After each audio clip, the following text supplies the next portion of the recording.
My stepsister stole the essay I wrote and submitted it to colleges as her own. I watched her lose every acceptance she had. My stepsister Kelsey moved into our house when I was 14. Her mother Diane married my father 2 years after my mom died from cancer. I was still grieving, and suddenly I had to share my room with a girl who acted like she owned the place from day one. Kelsey was the same age as me, but that was where our similarities ended. She was loud and popular and always needed to be the center of attention. I was quiet and kept to myself and spent most of my time reading or writing in my journal. Kelsey thought I was boring. She told me that constantly.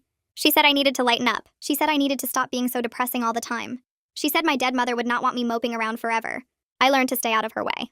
Senior year came and we both started working on college applications. I wanted to go to Weston University more than anything. It was a small liberal arts school 4 hours away with an excellent creative writing program. My mother went there before she got sick. She used to tell me stories about her time on campus and how it changed her life. She always said she hoped I would go there someday.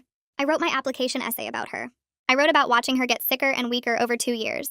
I wrote about sitting beside her hospital bed reading her favorite books out loud because she could not hold them anymore. I wrote about the day she died and how I promised her I would live a life that made her proud. I wrote about how Weston was her dream for me and how going there would be my way of keeping her close. It was the most personal thing I had ever written. I spent 3 months on it. I revised it over and over until every word felt right. I saved it on my laptop and I printed one copy to show my English teacher, who said it was the best student essay she had ever read. She said any school would be lucky to have me. I submitted my application to Weston in early November. I also applied to 3 backup schools just in case. I felt good about my chances. My grades were strong and my essay was honest and powerful. I thought I did everything right. Kelsey submitted her applications around the same time. She applied to Weston too, even though she never mentioned wanting to go there before. She said her guidance counselor recommended it. She said it would be good to have options. I did not think much of it at the time. In February, I got an email from Weston's admissions office. They wanted to schedule a phone interview to discuss my application. I was excited because interviews usually meant they were seriously considering you. I prepared for a week. I practiced answering questions about my goals and my interests and my essay. The interview was on a Thursday afternoon. The admissions counselor was a woman named Mrs. Langford. She was polite at first, but something felt off from the beginning. She asked me basic questions about my grades and activities. Then she asked about my essay. She asked me to tell her more about my mother. I talked about my mom for 10 minutes. I told Mrs. Langford about her laugh and her cooking and her obsession with old movies. I told her about the books we read together and the trips we took and the way she always knew when I was sad. I told her things I had never told anyone because the essay opened a door I could not close. When I finished, Mrs. Langford was quiet for a moment. Then she asked me a strange question. She asked if I knew Kelsey Drummond. I said yes. I said she was my stepsister. Mrs. Langford said Kelsey also applied to Weston. She said Kelsey submitted an essay that was identical to mine. She said the only difference was the name at the top. I could not breathe. I asked her to repeat what she said. She repeated it. She said both essays described watching a mother die of cancer. She said both essays mentioned the same books and the same hospital room and the same promise. She said the admissions office was confused because they received 2 applications from the same address with the same essay. She asked if I could explain. I told her I wrote that essay myself. I told her it was about my real mother who really died. I told her Kelsey's mother was alive and well and living in our house. I told her Kelsey must have stolen my essay from my laptop and submitted it as her own. Mrs. Langford said she believed me. She asked if I could send her copies of my drafts and anything else that proved the essay was mine. I told her I had everything saved on my laptop. I told her I had months of revisions with different dates on each file. I told her my English teacher saw the final version in October and could write a statement about it. Mrs. Langford said that would be perfect. She said to send everything to her email address and she would review it all. She thanked me for being honest and said she would be in touch soon. The call ended and I sat there staring at my phone. My hands were shaking so hard I almost dropped it. The house was completely silent.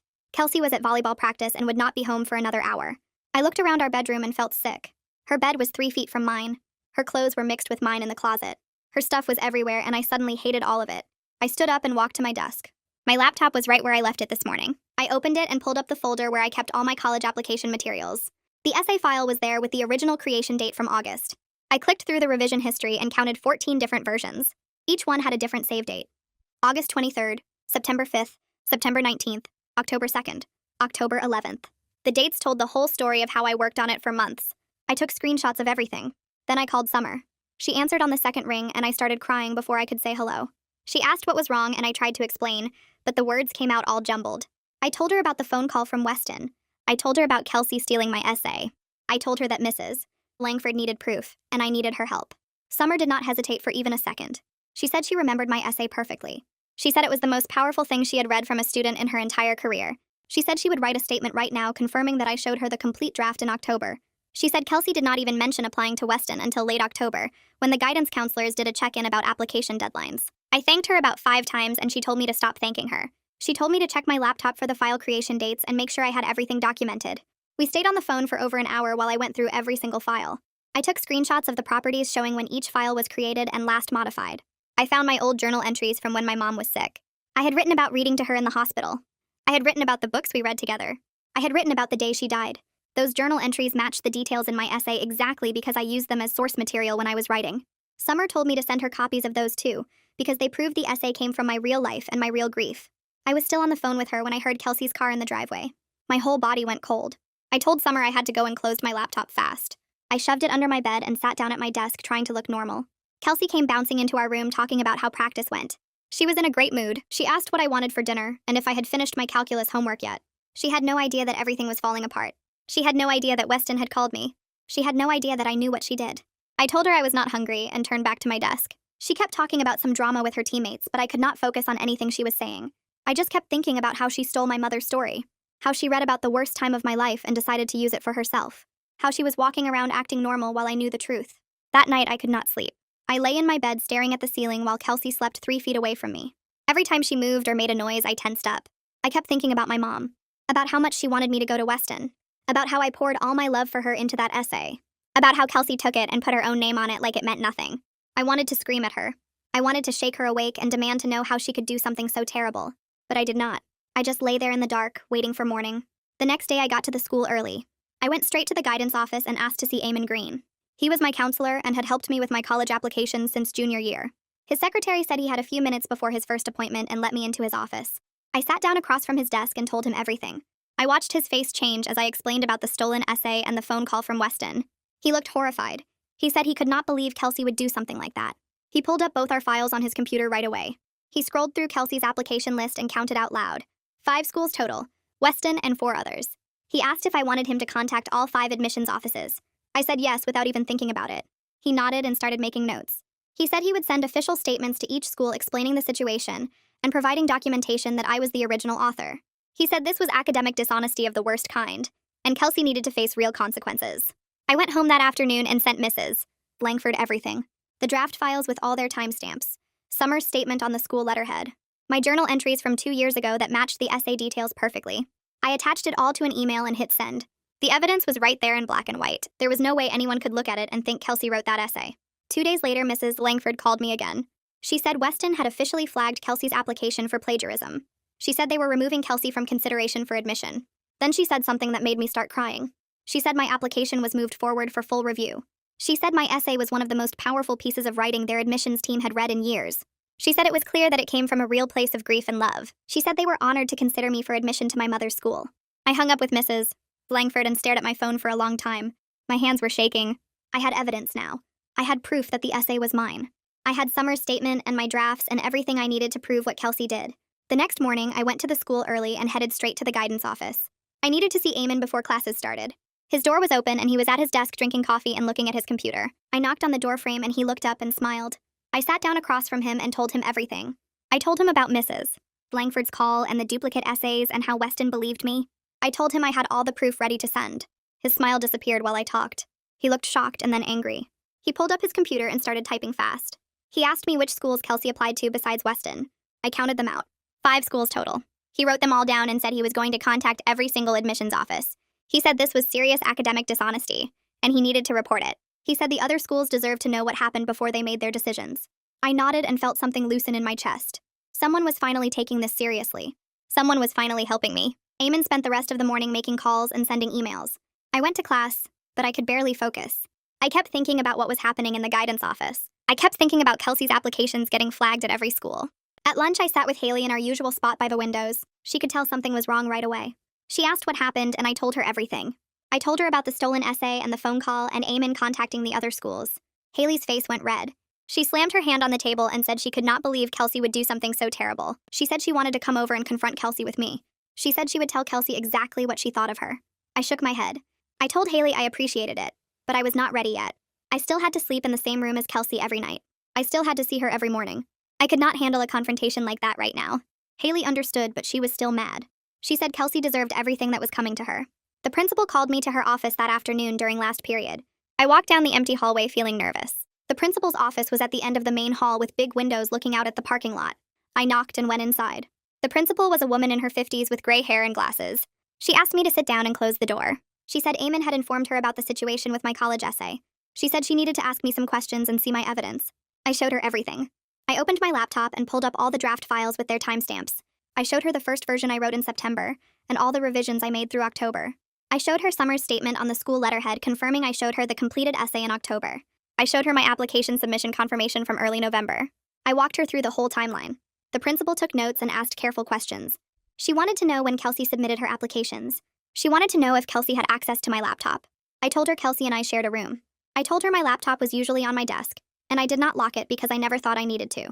The principal nodded and said she understood. She said she would need to speak with Kelsey separately. She said she was calling both my father and Diane to come in for a meeting. She thanked me for being honest and told me I could go back to class.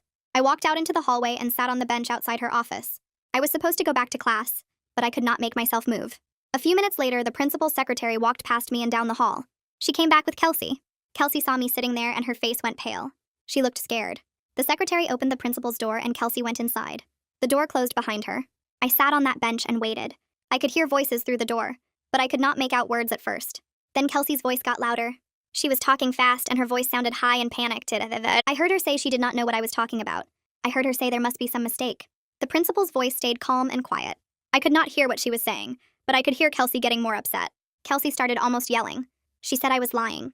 She said I was trying to ruin her life. She said the principal needed to look at the evidence again because there was no way it proved anything. I sat there listening to my stepsister fall apart. I felt strange. I did not feel happy or satisfied. I just felt tired. The meeting went on for 20 minutes. When Kelsey finally came out, her eyes were red and her makeup was smeared.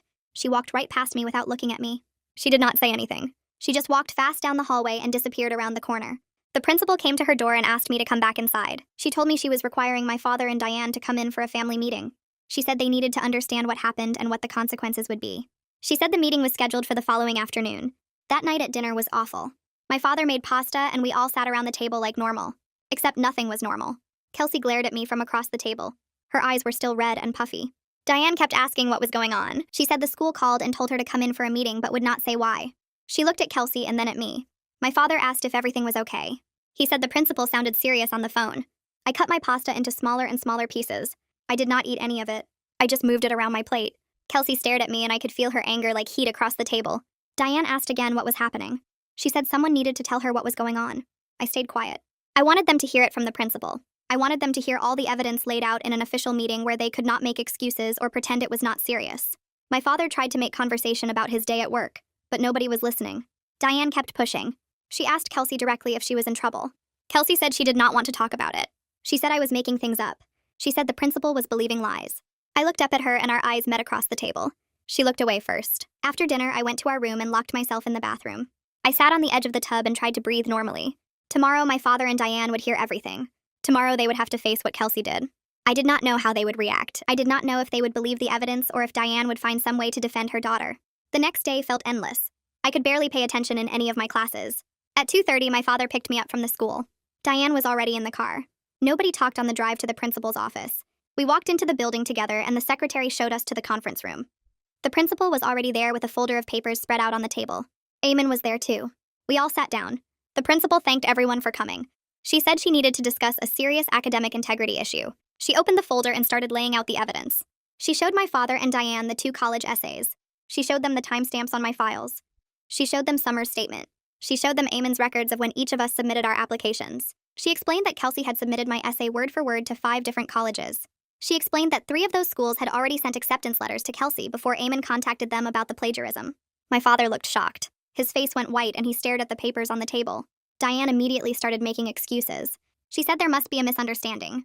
She said maybe Kelsey did not realize what she was doing. She said maybe Kelsey thought it was okay to use the essay since we were family now. The principal said the evidence was clear. She said there was no misunderstanding.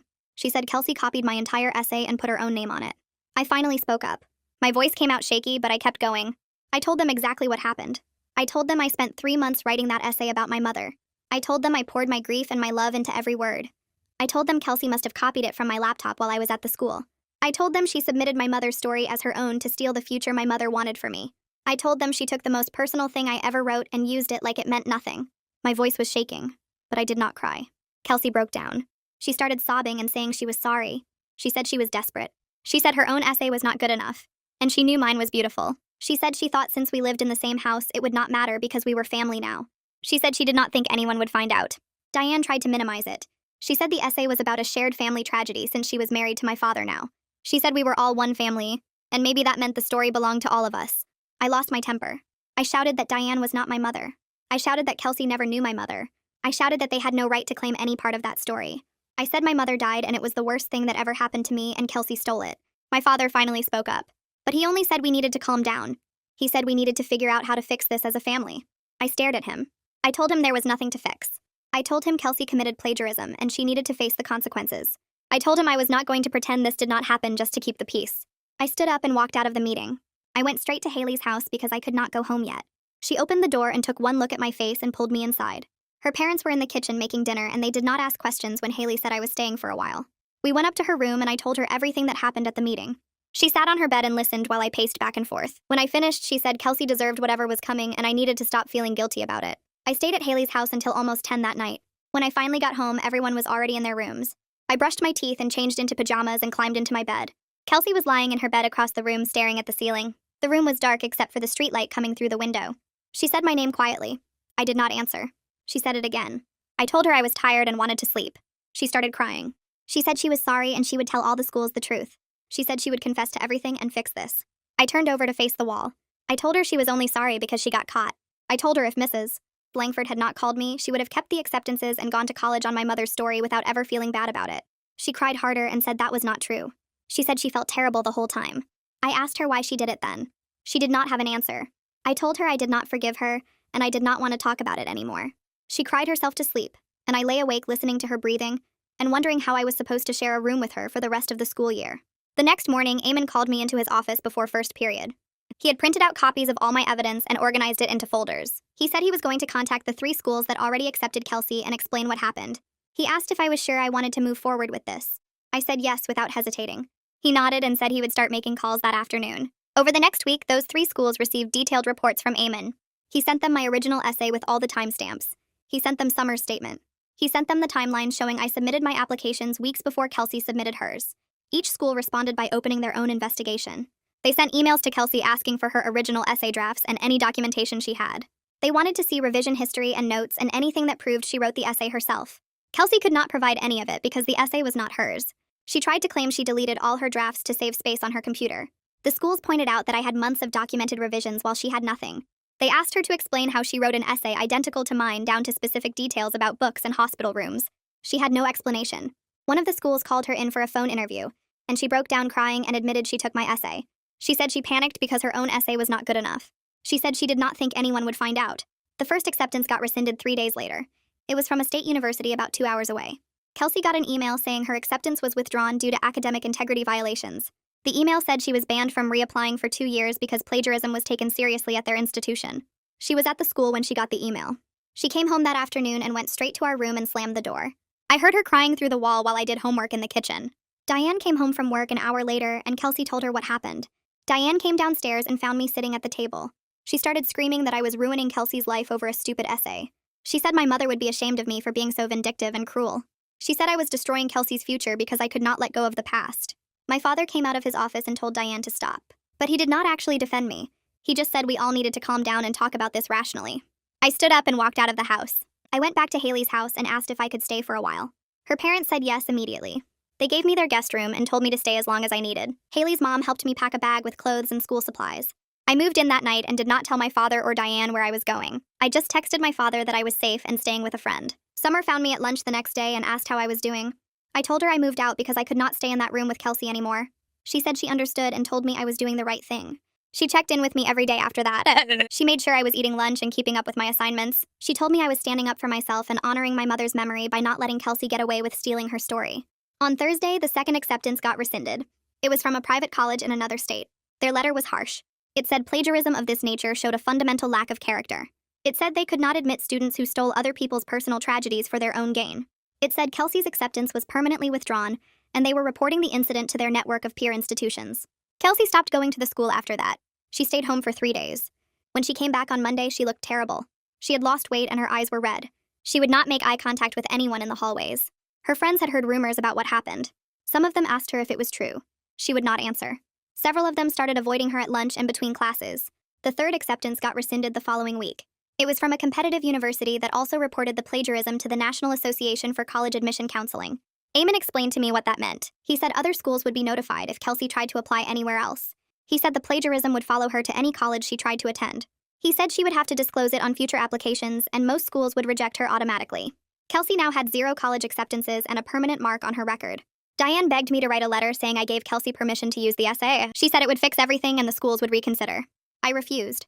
I told her Kelsey stole my mother's story, and she needed to face the consequences. Diane said I was being heartless. She said family was supposed to forgive each other. I told her Kelsey and I were not family and we never would be.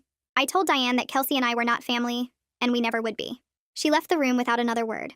3 days passed before I heard anything else about the college situation. I stayed at Haley's house and went to the school and tried to focus on my homework, even though my mind kept wandering back to Kelsey and what was happening with her applications. Summer checked in with me every morning before class and asked how I was holding up. I told her I was okay, but I was not really okay. I felt guilty sometimes, even though I knew I did nothing wrong. On Wednesday afternoon, I got an email from someone named Vanessa Royce. She said she was the director of admissions at Weston, and she wanted to know if I would be willing to do a video interview. She wrote that my essay moved everyone in the office, and they wanted to learn more about me beyond the application. She said she knew the situation with my stepsister was difficult, but they believed my story was authentic and powerful. I read the email 3 times to make sure it was real. Then I called Haley into the guest room and showed her my laptop screen. She screamed and hugged me and said this was exactly what I deserved. I scheduled the interview for Friday afternoon. I spent 2 days preparing, even though I already knew what I wanted to say. I practiced in front of Haley's mirror and wrote down notes about my mother and our favorite books, and why Weston meant so much to both of us. When Friday came, I set up my laptop in Haley's room with good lighting and a clean background. Vanessa appeared on the screen right at 3 o'clock. She had gray hair and kind eyes, and she smiled at me like she already knew me. We talked for 40 minutes. I told her about my mother's love for Weston, and how she used to describe the campus in fall when the leaves turned red and gold. I told her about the books we read together when she was too sick to leave the hospital. I told her about writing the essay, and how it helped me process my grief in a way nothing else could. Vanessa listened without interrupting, and when I finished, she was quiet for a moment. Then she told me I reminded her why she loved her job. She said reading applications could feel routine sometimes, but my essay reminded her that every application represented a real person, with a real story. She thanked me for sharing my mother's memory with them. After the interview ended, I sat on Haley's bed and cried for the first time in weeks. They were good tears, though. Relief tears. Saturday morning, my father showed up at Haley's house.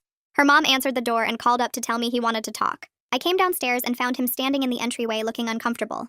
I told Haley's mom we could talk outside. We sat on the front porch steps and he did not say anything for a long time. Then he started apologizing.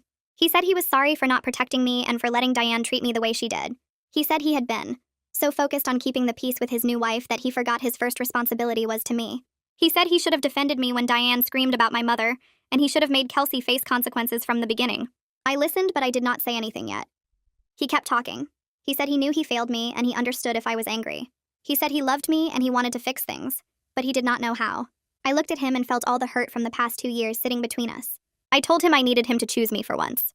I needed him to stop making excuses for Kelsey and Diane and acknowledge that what happened was theft and betrayal. I told him it was not a family misunderstanding or a mistake. Kelsey stole my mother's story and tried to use it for her own gain. I said if he could not see that, then we had nothing more to talk about. My father started crying. I had not seen him cry since my mother's funeral. He wiped his eyes with his sleeve and promised he would do better. He said he would talk to Diane and make changes at home. He said he wanted me to come back when I was ready. I told him I would come home when Kelsey moved out of our shared room and not before. He nodded and said he would make that happen. I was not sure I believed him yet, but it was something. The following Tuesday, I got another email at the school. This one was from the 4th college that Kelsey applied to. I did not know why they were contacting me until I opened it. They said they received a report from my guidance counselor about plagiarism involving my stepsister's application. They said they were still reviewing applications when Eamon sent his documentation. They decided not to admit Kelsey based on the evidence. They wanted to let me know they took academic integrity seriously, and they appreciated me bringing this to their attention. I forwarded the email to Eamon. He called me to his office during lunch and told me this meant Kelsey now had 0 college acceptances. Every school had either rescinded her admission or rejected her outright. He said the plagiarism flag would follow her to any school she tried to apply to in the future. He asked how I felt about it. I said I did not know. Part of me felt vindicated, but another part felt sick. That afternoon, Diane showed up at Haley's house. I was doing homework in the guest room when Haley's mom came upstairs and said Diane was at the door asking to speak with me. I went downstairs and Diane was standing on the porch. She looked terrible. Her eyes were red and her hair was messy. She asked if I would write a letter saying I gave Kelsey permission to use the essay. She said it would fix everything and the schools would reconsider. I told her no. She started begging. She said Kelsey's future was destroyed, and I was the only one who could save it. She said one letter from me could make all of this go away. I looked at her and felt nothing but anger. I told her Kelsey stole my mother's story and she needed to face what she did. I said I would not lie to protect someone who betrayed me. Diane called me heartless. She said family was supposed to forgive each other. I told her Kelsey was not my family and she never would be. I closed the door and went back upstairs. The next week, Eamon called Kelsey into his office. I knew because I saw her walking toward the guidance suite during study hall. She looked smaller than usual. Later that day, Eamon told me he helped her research community colleges and gap year programs. He said she needed a plan since traditional four-year schools were no longer an option. He said he was professional with her, but firm. He told her this was a consequence of her choices, and she had to rebuild trust through her actions now. I appreciated that he did not let her off easy. March came, and with it, the last round of college decisions. I checked my email every day waiting for news from Weston. On March 23rd, I came home from the school and found a large envelope waiting for me on Haley's kitchen counter. The return address said Weston University. My hands shook as I opened it. Inside was my acceptance letter and a thick packet of information about housing and orientation. There was also a handwritten note from Vanessa. She wrote that my essay was one of the most powerful they had read in years. She said they were honored to welcome me to my mother's alma mater. I read the note 5 times. Then I called my father and told him. He cried again and said my mother would be so proud. The next day, I drove to the cemetery where my mother was buried. I had not been there in months because it hurt too much. I parked and walked to her grave and sat down in the grass. I pulled out the acceptance letter and read it out loud to her. I told her I kept my promise. I told her I stood up for myself and for her memory. I told her I was going to make her proud at Weston. The wind picked up and blew through the trees, and for a moment I felt like she was there with me. I spent the rest of the week in a strange kind of peace. Haley's guest room felt safe in a way my own bedroom hadn't in years. I caught up on homework and helped her mom with dinner and tried not to think about what was happening at home. On Saturday afternoon, Haley knocked on my door and told me to get dressed because we were going out. She drove me to her house where a handful of our friends were waiting in the backyard. They'd hung string lights between the trees and set up a folding table with snacks and a cake that said congratulations in blue frosting. I stood there staring at it all while everyone clapped and cheered. Haley hugged me and whispered that I deserved to celebrate. We spent the afternoon eating cake and talking about college plans and summer jobs. Nobody mentioned Kelsey or the plagiarism or any of the mess I'd been living through. For 3 hours, I just existed as a normal teenager who got into her dream school. I laughed at stupid jokes and took pictures with my friends and felt something unfamiliar spreading through my chest. It took me a while to recognize it as happiness. Real happiness. Not the kind tinged with guilt or grief or worry about what came next. Just pure, simple joy at being surrounded by people who cared about me. When the sun started setting and people began leaving, I helped Haley clean up the backyard. She asked how I was really doing, and I told her the truth. I said this was the first time since my mother died that I felt allowed to be happy. She squeezed my hand and said my mom would want this for me. The next morning, my father texted me asking if we could meet for coffee. I agreed and drove to the diner near our house. He was already sitting in a booth when I arrived, looking tired but hopeful. He told me he'd spent the weekend moving Kelsey into the guest room. He'd stripped our old shared bedroom completely, washed all the bedding, vacuumed and dusted every surface. He said my space was ready whenever I wanted to come home. I asked why he was doing this now, and he said because he should have done it months ago. He said he was ashamed it took this long for him to prioritize my comfort over keeping peace with Diane. I told him I'd think about it. He didn't push. We talked for an hour about nothing important. And when I left, I felt like maybe we could find our way back to each other eventually. 3 days later, I packed up my things at Haley's house and thanked her parents for everything. They told me I was welcome back anytime. I drove home with my stomach in knots, not sure what I'd find when I walked through the door. Living at home was exactly as awkward as I expected. Kelsey and I existed in the same house like ghosts passing through walls. We avoided the kitchen at the same time and never made eye contact in the hallway. Diane barely spoke to me beyond basic pleasantries about dinner or the mail. She spent most evenings in her room with the door closed. But my father tried. He started a new routine where we had dinner together, just the two of us, twice a week. He'd pick up takeout from my favorite restaurants and we'd eat in the dining room and talk about school or books or memories of my mother. It was strange and sometimes painful, but it felt like progress. He told me stories about their early years together that I'd never heard before. He showed me old photos from before I was born when they were young and happy and full of plans. Slowly, meal by meal, we started building something that looked like a relationship again. 2 weeks after I moved back home, Summer pulled me aside after class. She told me she'd submitted my essay to a regional writing competition for high school seniors. She said she hoped I didn't mind, but the essay was too good not to share with a wider audience. I didn't know what to say. The idea of more people reading those words about my mother felt exposing, but also validating. Summer said the winners would be announced in May. I tried not to think about it too much. I had enough on my mind with final exams and graduation planning. But when the email came in early May saying I'd won second place and a $1,000 scholarship, I sat at my desk and cried. It wasn't about the money or the recognition. It was about knowing that my writing, my truth, my mother's story had value beyond college applications and plagiarism scandals. It meant something real. The award ceremony was held at the public library on a Wednesday evening. My father came and sat in the front row. Summer was there with several other teachers from the school. Haley showed up with flowers. When they called my name, I walked to the podium and was accepted the certificate and check. The organizer asked if I wanted to say a few words. I hadn't prepared anything, but I took the microphone anyway. I thanked my mother for teaching me to love words and stories. I thanked my English teacher for believing in my voice. I said that writing the truth, even when it's painful, is the most important thing a writer can do. I said that protecting your truth and standing up for yourself matters more than being liked or keeping peace. I didn't mention Kelsey's name or the plagiarism directly, but everyone in that room who knew the story understood exactly what I meant. When I sat down, my father was wiping his eyes and Summer was beaming at me from her seat. The next week, I found out through a mutual friend that Kelsey had enrolled in community college for the fall semester. She'd also gotten a part-time job at a coffee shop downtown. I saw her there once when Haley and I stopped in for drinks. She was behind the counter wearing a green apron and taking orders with a flat expression. She didn't see me or pretended not to. At home, she was sullen and quiet, spending most of her time either at work or in the guest room. But at least she was doing something instead of wallowing in her room feeling sorry for herself. I didn't feel bad for her exactly, but I also didn't feel the burning anger I'd carried for months. She made her choices and now she was living with them. One Saturday morning, Diane knocked on my bedroom door. I almost didn't answer, but something made me open it. She stood in the hallway looking uncomfortable and asked if we could talk. We went downstairs to the living room and sat on opposite ends of the couch. She said she'd been thinking a lot about everything that happened. She said she was wrong to defend Kelsey's actions the way she did. She admitted that what Kelsey did was theft and betrayal, and she shouldn't have tried to minimize it. Her voice was steady, but her hands were shaking. I waited for her to apologize for the things she'd said about my mother, but she didn't. She didn't take back calling me heartless or saying my mom would be ashamed of me. This conversation was as close to accountability as I was ever going to get from her, and I knew it. I told her I appreciated her saying that. We sat in silence for another minute before she got up and left the room. It wasn't forgiveness and it wasn't healing, but it was something. Prom arrived in late May, and I went with a group of friends, including Haley. We rented a limo and took pictures at someone's house and danced until our feet hurt. Kelsey didn't go. Most of her old friend group had moved on without her once the plagiarism story spread through school. She spent prom night working at the coffee shop. When I got home that night and saw the light off in the guest room, I felt a small stab of guilt. But then I reminded myself that consequences are not the same as cruelty. I didn't do this to her. She did this to herself. I got ready for bed and fell asleep in my own room in my own space, feeling lighter than I had in months. The week before graduation, Summer called me to her classroom after the final bell. She handed me a wrapped package and told me to open it. Inside was a leather-bound journal with my mother's favorite quote inscribed on the cover in gold lettering. It was from a Mary Oliver poem my mom used to read to me when I was little. Summer told me to keep writing no matter what happened next. She said my voice mattered and the world needed to hear it.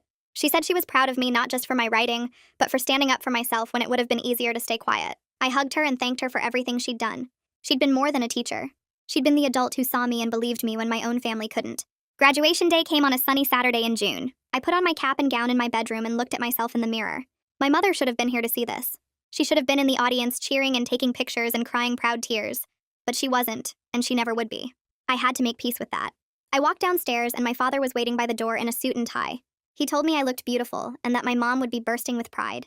We drove to the school together and I lined up with my class in the parking lot. When they called my name, I walked across the stage and was accepted my diploma. The audience clapped and I searched the crowd until I found my father. He was on his feet cheering louder than anyone else in that gym. It had to be enough. It was enough.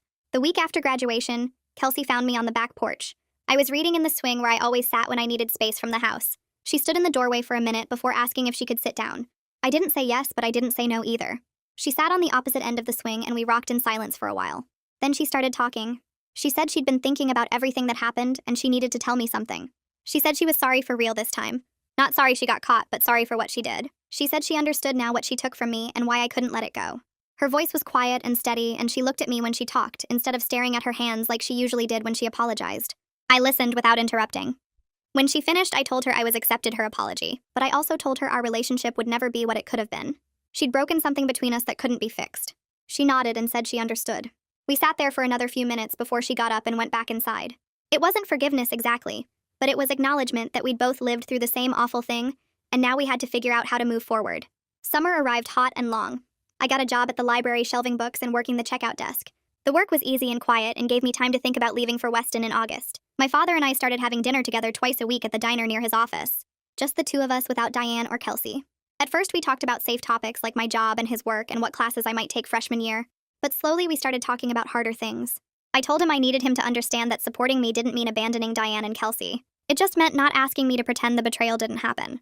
It meant not expecting me to be okay with what Kelsey did just because we lived in the same house. He listened and asked questions and admitted he'd been so focused on keeping everyone happy that he forgot his first job was protecting me. By the end of summer, we were closer than we'd been since before my mom got sick. Not the same as before, but something new that felt solid. Diane made an effort too. She stopped defending Kelsey's actions and started respecting the boundaries I set. She didn't come into my room without knocking anymore. She didn't try to force family dinners or movie nights. She asked before she did my laundry or moved my things. Small gestures that showed she was trying to see me as a separate person, instead of just another daughter she could fold into her family. We'd never be close. I'd never call her mom or confide in her or ask her advice. But we reached an understanding that we could live in the same house without constant fighting. We could pass each other in the hallway and say good morning without tension crackling between us. It was enough. In July, Haley and I took a road trip to visit Weston's campus. We left early on a Saturday morning with snacks and a playlist and 4 hours of highway ahead of us. The drive went fast.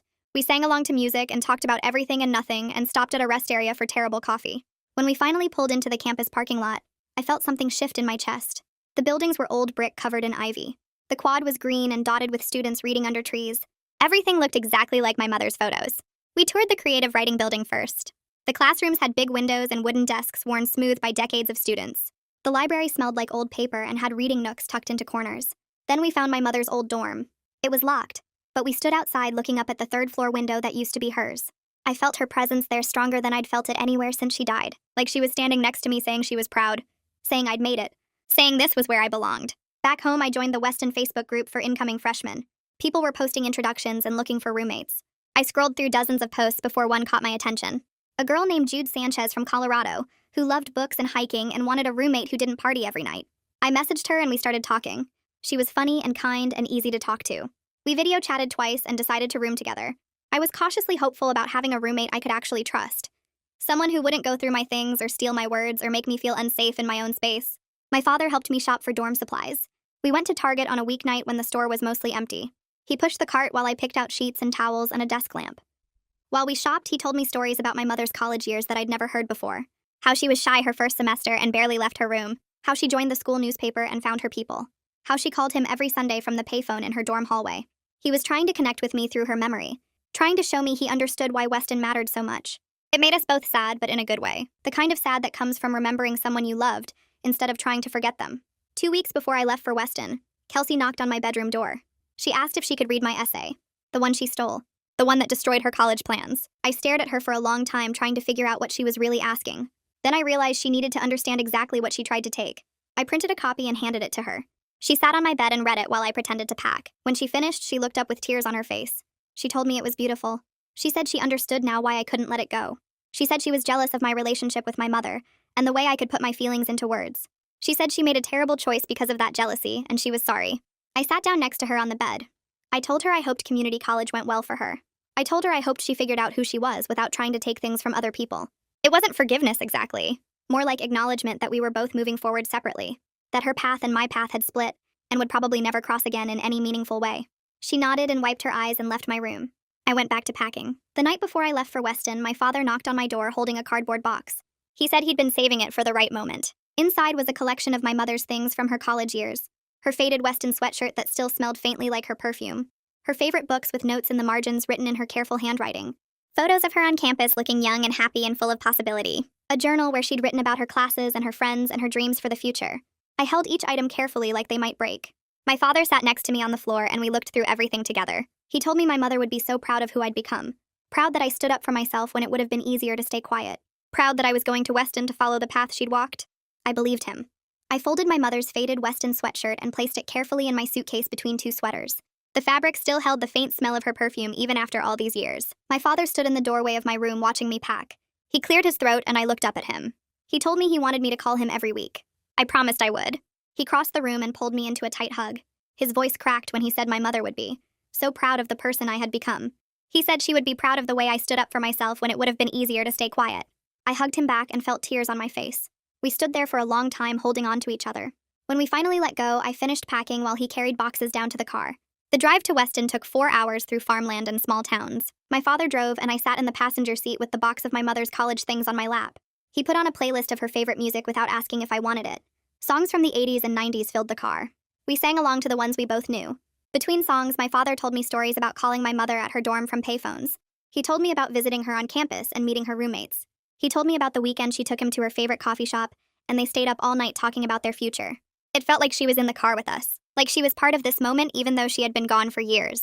I watched the landscape change outside my window and felt ready for what came next. My dorm room was on the 3rd floor with big windows that looked out over the quad. The space was small but bright with afternoon sunlight. My father helped me carry my boxes upstairs. We were arranging my books on the shelf when I heard voices in the hallway. A girl with dark curly hair appeared in the doorway pulling a rolling suitcase. She smiled and introduced herself as Jude. I recognized her immediately from our video chats. We hugged like we had known each other for years instead of just a few weeks. My father shook her hand and then excused himself to give us space. Jude and I spent the next 2 hours decorating our room together. She hung string lights above her bed while I put up photos of my mother. We talked about our class schedules and made plans to explore campus before orientation started. By the time my father came back to say goodbye, I felt like I had found someone I could trust. That night after my father left, I walked across campus alone. The sun was setting and the old brick buildings glowed orange in the fading light. I followed the paths between academic halls and dormitories. I walked past the library where my mother used to study. I found the bench outside the English building where she told my father she loved him for the first time. I sat down on that bench and looked up at the windows. Somewhere in this place, my mother had discovered who she was and what she wanted from life. I felt her pride in me like a physical presence. I felt her joy that I had made it here after everything that happened with Kelsey. I knew that by fighting for my essay and refusing to let someone steal my story, I had honored her memory in the way that mattered most. I was exactly where I was supposed to be. I had earned every step of this journey through months of grief and revision, and standing up for myself when it would have been easier to stay silent. This was my mother's dream for me, and now it was my reality. I sat on that bench until the stars came out and felt completely at peace.